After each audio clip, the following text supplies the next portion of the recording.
Hello and welcome. Today we are diving deep into asthma. And look, it's so much more than just carrying an inhaler, right?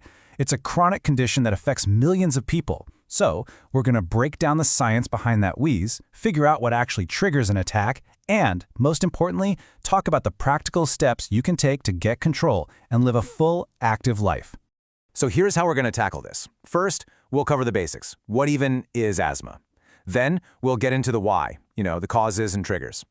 After that, we'll walk through what an attack actually feels like, see how doctors diagnose it, and then wrap up with the most important part, how to manage it all day to day.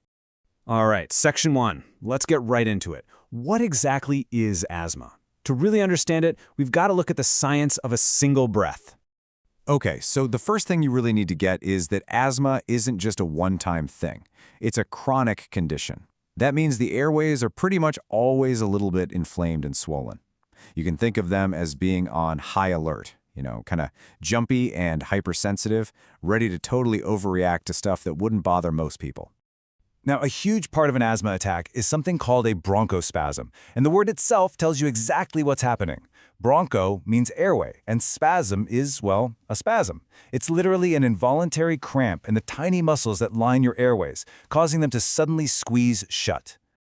This comparison right here, this is the whole story in one picture.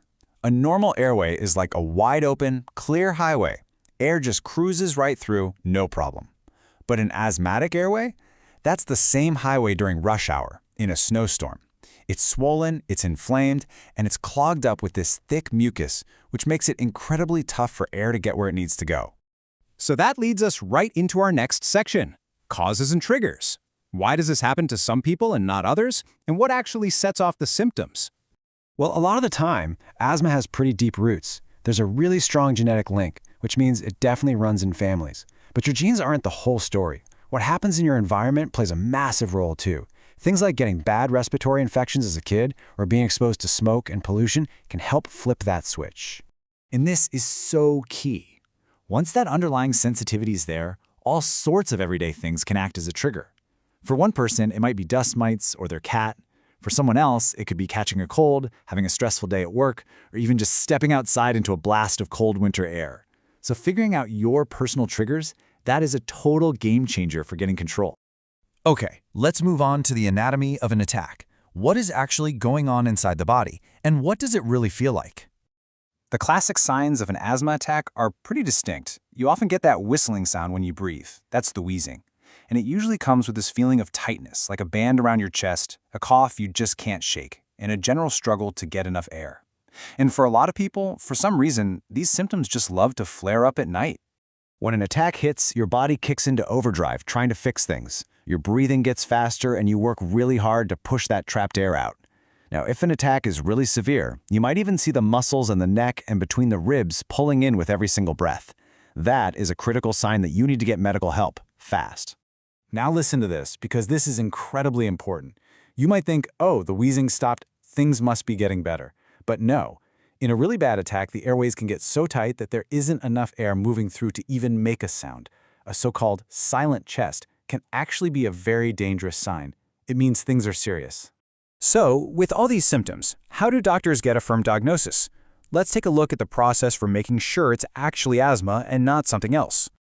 Often, the whole diagnosis really boils down to one key test. It uses a machine called a spirometer to see how well you can move air out of your lungs. Now, in both asthma and a similar condition called COPD, that airflow is going to be low. But here's the kicker. After using a rescue inhaler, someone with asthma will see their airflow improve a lot. The airway blockage is reversible. With COPD, it isn't. That's the difference. And that brings us to our final and honestly most empowering section, managing asthma day to day. This is all about taking back control. One of the best tools for managing your own asthma is a peak flow meter. Seriously, think of it as your own personal early warning system. It's a super simple little device that just measures how hard and fast you can breathe out. By checking your score every day, you can spot when your airways are starting to narrow, sometimes days before you would ever feel a single symptom. Now, when it comes to medication, it is so important to understand there are two different strategies. Think of it like defense and offense. Your maintenance meds, those are your daily defense. They work behind the scenes to keep inflammation down and prevent attacks from even starting. Your rescue meds, that's your offense. You only use them when you need to quickly open up your airways and stop an attack that's already happening. Okay, here is a critical safety rule you need to know. Think about your rescue inhaler, your emergency one. If you find yourself using more than one full canister of it in a single month, that is a huge red flag. It means your daily defense, your maintenance plan, isn't strong enough, and it's time to call your doctor to get things adjusted. And finally, managing asthma is also just about playing smart defense in your everyday life. Simple things, right? Like using dust-proof covers on your mattress, keeping the humidity in your house from getting too high, wrapping a scarf over your mouth in the cold, and of course, staying far away from tobacco smoke. These practical steps can make a massive difference. So, when it all comes down to it, the key to managing asthma is knowledge and having a solid plan. So I'll leave you with this question to think about. Based on everything we just talked about, what's one small thing you can do starting today to help yourself or maybe someone you care about breathe just a little bit easier?